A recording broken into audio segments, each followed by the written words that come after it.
Radhe Radhe. Welcome to my YouTube channel Abhinav technical classes by MS. Yadav. पिछले video में हम लोगों ने पढ़ा था कि बॉडी रेजिस्टेंस क्या होता है। हर एक अलग अलग, सभी ह्यूमन बॉडी का रेजिस्टेंस भी अलग अलग होता है।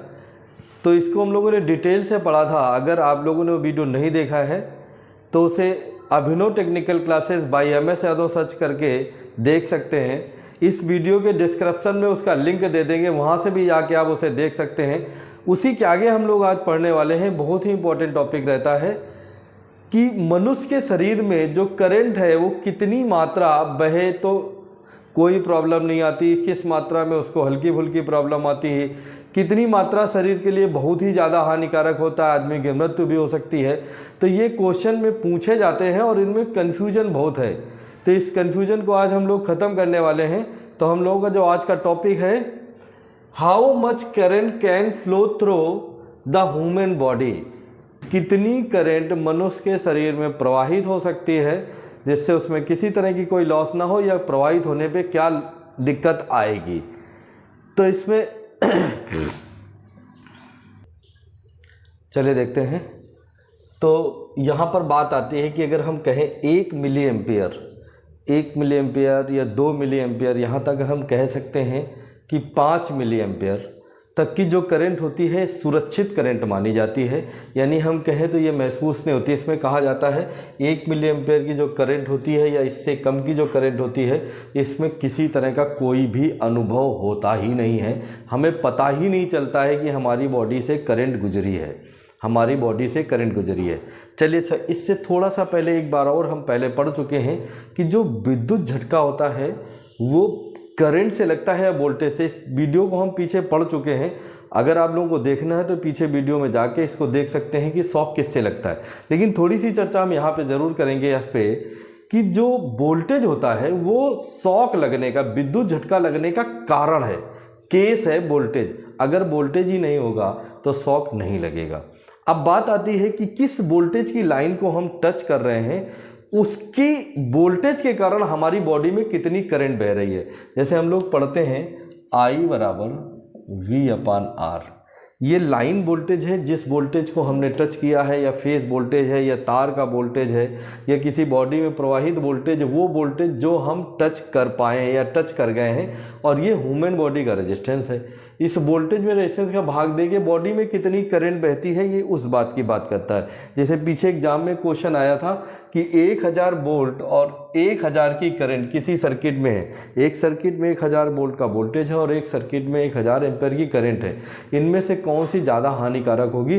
तो हम लोग समझ बैठते हैं कि 1000 एम्पीयर की करंट तो बहुत ज़्यादा हानिकारक होगी। तो बिल्कुल नहीं। यहाँ पर हम आंसर किसका देंगे? वोल्टेज का। क्योंकि उस वोल्टेज लाइन को हम टच करेंगे तो उसके कारण बॉडी में कितनी करंट बही, ये उस बात पर निर्भर करता है, ना कि सर्किट के करंट पे। तो सर्किट में करंट 1000 नहीं 10,000 एम्पीयर होती, तब भी आंसर क्या लगाते हैं? हम वोल्टेज लगाते हैं। ठीक है, वोल्टेज जब ज़्यादा होगा करंट उतना ही ज़्यादा लगता है। तो वोल्टेज के कारण किसी लाइन को टच करते हैं, उसमें बहने वाले वोल्टेज के कारण बॉडी में करंट बहती है। आप जब किसी वोल्टेज को टच करते हो तो आपकी बॉडी में रेजिस्टेंस है, तो उसमें करंट डेवलप होती है। वो करंट का मान अगर ज़्यादा है तो हानिकारक है।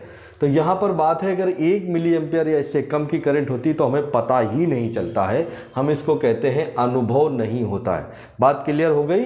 1 मिली एम्पियर या इससे कम की करंट का अनुभव नहीं होता है। अब अगर हम कहें कि 5 मिली एम्पियर करंट, तो हम कहते हैं ये सेफ करंट होती है, सुरक्षित करंट होती है, इससे किसी तरह का कोई हानि नहीं होती है, ये सेफ करंट होती है। अगर हम इसको ये भी कह सकते हैं सुरक्षित करंट को कि ये हमें कोई फ़र्क नहीं डालती है, सुरक्षित करंट हमें किसी तरह का कोई प्रभाव नहीं डालती है। सुरक्षित जो करंट होती है वो किसी तरह का, भाई जो चीज़ सुरक्षित रूप से बह जाए, वो कोई प्रभाव ना डाले, उसे हम कहते हैं सेफली बह गई, फ्लो हो गई, कोई इफेक्ट नहीं आया, कोई प्रभाव नहीं आया, तो इसे कहते हैं सेफ करंट या सुरक्षित करंट के 5 मिली एम्पीयर से कम की करंट। अब बात आती है 5 से 10 मिली एम्पीयर करंट अगर बॉडी में गुजर रही है, तो 5 मिली एम्पीयर से 10 एम्पीयर करंट कब गुजरेगी? जब वोल्टेज ज़्यादा होगा या बॉडी रेजिस्टेंस कम होगा। वोल्टेज ज़्यादा हो या बॉडी रेजिस्टेंस, क्योंकि करंट बढ़ने की दो ही संभावना है, या तो वोल्टेज अधिक हो और या रेजिस्टेंस कम हो। ठीक, ये वाला फार्मूला याद रखें, I बराबर V/R। इसमें करंट अधिक होने की संभावना है दो ही कंडीशन में, या तो वोल्टेज अधिक हो अधिक वोल्टेज की लाइन को टच कर रहे हो या बॉडी का रेजिस्टेंस कम हो, तो इस केस में करंट अधिक होती है। तो यहाँ पर 5 मिली एम्पेयर से 10 मिली एम्पेयर, ये सारी करंट मिली एम्पेयर में। और एक और छोटी सी बात, ये जो हम डाटा यहाँ नोट कर रहे हैं वो 1 सेकेंड में प्रवाहित करंट है। कितने में? 1 सेकेंड में प्रवाहित धारा, 1 सेकेंड में प्रवाहित धारा, यानी समय का भी ध्यान रखना है, क्योंकि अगर हम कहें कि समय जब ज़्यादा हो जाता है तो भी करंट का शॉक ज़्यादा लगता है। तो ये जो हम डाटा यहाँ नोट करने रहे हैं ये 1 सेकेंड में प्रवाहित धारा का, 1 सेकेंड में प्रवाहित धारा का। अब अगला है 5 वाला हो गया, अनुभव नहीं होता है 15 से 20 मिली में। तो 5 से 10 मिली एम्पेयर अनुभव होता है, क्लियर है। सबसे पहले बार दोबारा, 1 मिली एम्पेयर में किसी तरह का कोई अनुभव नहीं होता है। 5 मिली एम्पेयर सुरक्षित करंट होती है, जिसे हम सेफ करंट कहते हैं। इससे शरीर में किसी तरह का कोई इफेक्ट नहीं आता है, कोई प्रभाव डेवलप नहीं होता। अब बात है 5 मिली एम्पेयर से 10 मिली एम्पेयर करंट। अगर 5 से 10 के बीच में बॉडी में करंट बह रही है तो बॉडी में अनुभव होता है, इसे महसूस होती है कि हमारी बॉडी में करंट है। अब बात आती है 15 मिली एम्पेयर से 20 मिली एम्पेयर करंट अगर बॉडी से गुजरती है, 15 मिली एम्पेयर से 20 मिली एम्पेयर करंट बॉडी से गुजरती है तो झटका लगता है। इस करंट से बॉडी में क्या लगता है? झटका लगता है। कई बार यहाँ पर ऐसा देखा जाता है कि जिस पॉइंट पे हम टच किए थे वहाँ घाव हो सकता है। क्या है? घाव हो सकता है। जहाँ पर हम टच किए थे, जैसे मान लीजिए कोई तार था, इसको हमने ऐसे टच कर लिया, ये तार है, इसको हमने टच कर लिया और करंट का मान हमारी बॉडी में कितना गुजरा? 15 से 20 मिली सेकेंड। तो हमें यहाँ झटका लगेगा और इस पॉइंट पे या जिस पॉइंट पे हम टच कर रहे हैं उस पॉइंट पे हमें घाव हो सकता है। तो घाव होने की संभावनाएं 2 पॉइंटों पे होती है। एक तो इन जहाँ से सप्लाई इन कर रही है बॉडी पे, और दूसरा जहाँ से डिस्चार्ज हो रही। बाई चांस हम जूते पहने हुए हैं और हमने इस तार को, मान लिया जाए ये लाइन का तार है, और हमने दीवार को टच कर लिया, तो ये इन पॉइंट है और ये डिस्चार्ज पॉइंट है जो दीवार को टच हुआ। सपोज अगर हम जूते नहीं पहने हैं तो हमारी एड़ी है, तो ये डिस्चार्ज पॉइंट हो जाएगा। तो यहाँ घाव हो सकता है, जरूरी नहीं, घाव हो सकता है। तो हम इस बात को समझ सकते हैं कि झटका लगता है और घाव हो सकता है। घाव हो सकता है, ये ध्यान रखेंगे, घाव हो सकता है। चाहो तो आप ब्रैकेट में लिख सकते हैं, घाव हो सकता है, घाव हो सकता है। ठीक है, घाव हो सकता है। अगर हम कहें कि कितने एम्पेयर करंट को टच करते हैं 15 से 20 में, तो यहाँ पर घाव हो सकता है। अब बात आती है 20 मिली एम्पेयर से जब अधिक करंट होती है तो मांसपेशियों में सिकुड़न भी आती है और यहाँ पर भी क्या होता है? आदमी के घाव हो जाते हैं। यहाँ घाव हो नहीं सकते हैं। 20 मिली एम्पेयर से अधिक करंट पे जिस जगह हम टच करते हैं वहाँ घाव हो जाते हैं और मांसपेशियाँ क्या होती हैं? सिकुड़ जाती हैं। अब इस सिकुड़ने के बाद नेक्स्ट कंडीशन क्या आती है? जब मांसपेशियाँ सिकुड़ जाती हैं तो बॉडी आदमी को दिक्कत होती है। तो ये करंट यहाँ से हानि का शुरू हो जाती है। तो 20 मिली एम्पेयर से अधिक में मांसपेशियाँ सिकुड़ जाती हैं और अगर हम कहें इस कंडीशन में तो क्या हो जाता है? घाव हो जाता है। जिस पॉइंट पे हम टच करे होंगे वहाँ पे हमारा जल जाएगा, वो पॉइंट में घाव हो जाएगा, तो घाव हो जाता है। ठीक है, 20 मिली एम्पेयर से अधिक में मांसपेशियाँ सिकुड़ जाती है और घाव हो जाता है। अब अगर हम ये नहीं लिख रहे हैं तो जब हमारा घाव यहीं से हो सकता है तो यहाँ तो हो ही जाएगा, इसलिए हम इसको वहाँ नहीं लिखते हैं। 50 मिली एम्पेयर से जब 50 मिली एम्पेयर की करंट की बात की जाती है तो सांस लेने में कठिनाई शुरू हो जाती है। अगर 50 मिली एम्पेयर करंट बॉडी से गुजरे तो ह्यूमन बॉडी को क्या होता है? झटका जो लगा उसके कारण बॉडी में सांस लेने में प्रॉब्लम होती है, यानी श्वसन क्रिया इफेक्टेड होती है 50 मिली एम्पेयर से। तो इसलिए जब कहते हैं कोई विद्युत से झटका लग जाता है तो उसे कृत्रिम श्वास ऐसी व्यवस्थाएँ उपलब्ध कराई जाती हैं। तो 50 मिली एम्पेयर सांस लेने में कठिनाई होती है, दिक्कत होती है। 100 मिली एम्पेयर, ये सबसे ज़्यादा यहाँ से शुरू होता है हानि।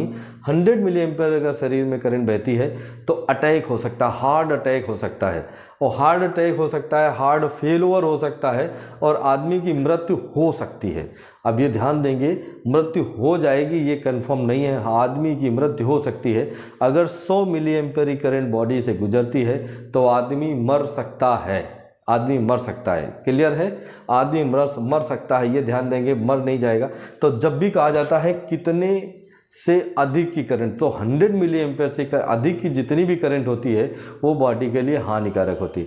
अब कहता है कि 50 मिली एम्पेयर या से कम की करंट बॉडी में बहुत ज़्यादा हानिकारक नहीं होती है। अगर हम कहें कि मान लिया 15-20 मिली एम्पेयर में तो थोड़ा बहुत झटका लग गया, थोड़ा घाव भी हो सकता है, लेकिन कहाँ आदमी मर जाएगा, तो इन कंडीशन में कहीं भी आदमी मरता नहीं।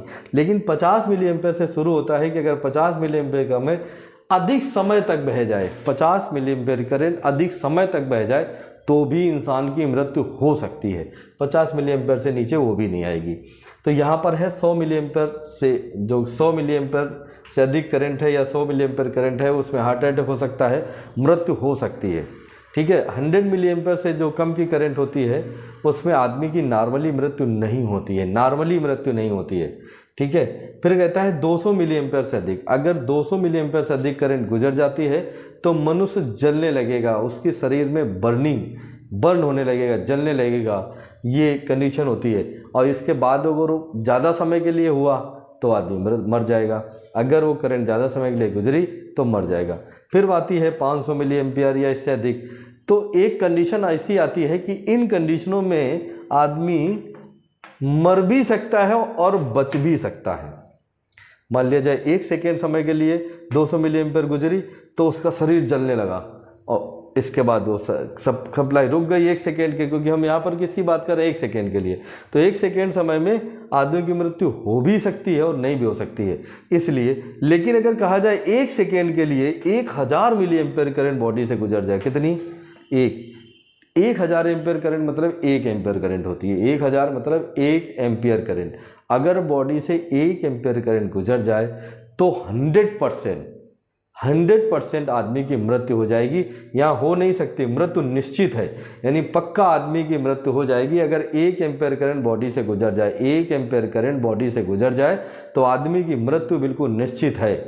बात समझ में आ गई? तो यहाँ पर क्या है, 100 मिली एम्पियर हार्ट अटैक हो सकता है, मृत्यु हो सकती है। अब ये क्वेश्चन पूछा जाता है कि कितने से अधिक, 100 मिली एम्पियर से अधिक की जो करंट होती है मनुष्य के लिए हानिकारक होती है। जब भी कभी क्वेश्चन पूछा जाए तो ये आंसर देना है 100 मिली एम्पियर से अधिक की करंट ह्यूमन बॉडी के लिए हानिकारक होती है, और 100 मिली या 50 मिली एम्पियर से नीचे की जो करंट होती है मनुष्य के लिए हानिकारक नहीं होती। इसमें थोड़ा बहुत दिक्कत आ सकती है, झटका लग सकता है, आदमी को जर्क लगा, घाव हो सकता है उस पॉइंट पे जहाँ पे टच हुए थे, लेकिन मृत्यु जैसी कोई चीज़ नहीं आती है। लेकिन 100 मिली एम्पियर या इससे अधिक पे जब भी हम बात करेंगे तो वहाँ मृत्यु हो सकती है, लेकिन अगर हम कहें कि 1000 एम्पियर में तो वहाँ मृत्यु निश्चित होती है।